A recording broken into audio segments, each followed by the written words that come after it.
gimana dapat PKH, bantuan PKH? Ya kalau dikai undangan. Pakai bahasa Indonesia ya? Saya dikasih undangan, katanya disuruh kelompokan di Balai Desa. Ya saya berangkat. Nah sudah itu, saya ini kan nggak minta dikasih undangan, saya ya langsung ke Balai Desa. Ya sudah ya saya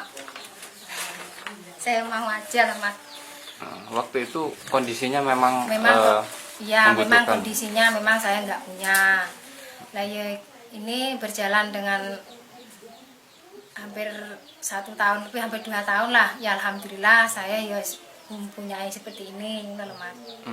Ya memang dulu, memang kemarin lah gampangannya saya mau mundurkan diri karena ya sudah sakit hati omongan ngene-ngene, ya sudah saya mempertahankan aja. Kadung di lok-lokno gampangannya ngoten. Intinya ibu sempat disindir begitu. Awalnya pengen mengembalikan, nggak pengen terima, tapi karena ada tersindir dan merasa sakit hati, akhirnya bertahan begitu ya. Iya, ya begitulah Pak. Kalau kedepannya masih ada kemauan untuk mencabut? Masih ada. Tapi kalau sekarang belum nih, karena saya masih sakit hati, ya mungkin nanti bangga Pak. Bangga ya tak jabut wong barang saya.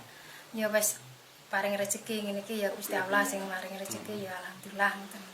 Bu, kalau kondisinya sekarang Ibu sudah punya mobil begitu ya? Iya. Sudah bisa dikatakan mampu menurut jenengan ya? Insya Allah nggih.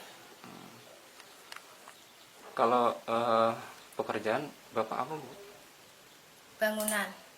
Kerja bangunan. Mobilnya buat travel atau apa, buat usaha? Atau? Ya kadang ya ada yang nyater. Ya Jadi untuk usaha gitu ya? Iya, kadang ada, ya sering ada orang nyater ya, ngatarkan orang sakit ke Nganjuk. Kadang ya endi niki tuh Kediri niki lah kadang yang ngoten. Yang usaha nggih. Tapi belum punya bagasi tempat parkir sendiri ya? Enggak punya, belum itu punya. numpang ke adik. Berarti parkirnya itu di tempatnya saudara? Iya, adiknya sendiri. Kalau rumah ini sudah status milik sendiri? Miliknya suami saya. Itu yang tersinggung akibat dari apa yang disampaikan oleh pendamping, saya pikir untuk merumuskan agar orang ini juga betul-betul. Nah, terkait dengan yang viral, tidak hanya terjadi di Kabupaten Nganjuk, mungkin di seluruh Indonesia banyak dijumpai juga penerima PKH atau KPM PKH yang sudah sesungguhnya kalau dikatakan itu sudah mampu, bahkan seperti yang disampaikan tadi sudah memiliki mobil, rumahnya dekat dan sebagainya. Nah, apa tindakan yang dilakukan oleh pendamping PKH? Tindakan yang dilakukan oleh pendamping PKH sebagaimana yang telah disampaikan oleh Dirjen Linjam SOS pada saat itu menerbitkan surat adalah dengan cara salah satunya memberikan edukatif pada mereka untuk sadar agar segera keluar atau sejahtera mandiri. Itu satu, melalui pertemuan peningkatan kemampuan keluarga. Yang kedua, Dirjen Linjam SOS, Kemensos pernah menerbitkan surat dalam hal ini adalah untuk melabelkan atau untuk memberi labelisasi.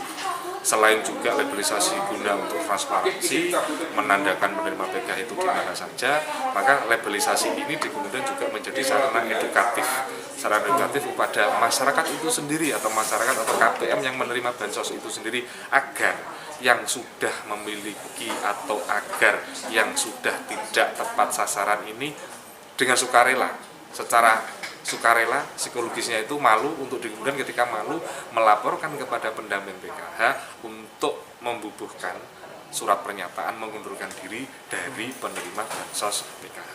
Itu hal yang kemudian yang dilakukan oleh pendamping sosial PKH.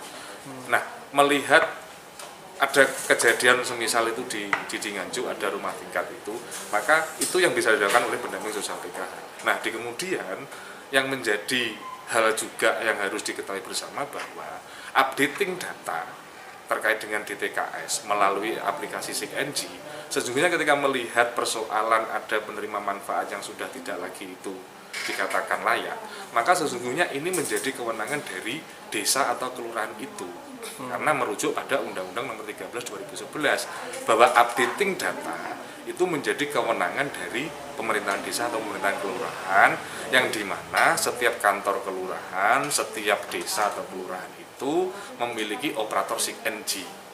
Nah, SIG-NG ini nanti di kemudian akan menghasilkan yang namanya DTKS. Nah, konkretnya, simple saya akan cerita, konkretnya ketika menjumpai masyarakat yang tidak lagi menurut masyarakat itu tepat sasaran untuk menerima bansos, maka segera lakukan musdes muskel untuk di kemudian diupdate di dalam SIG-NG di masing-masing desa kelurahan.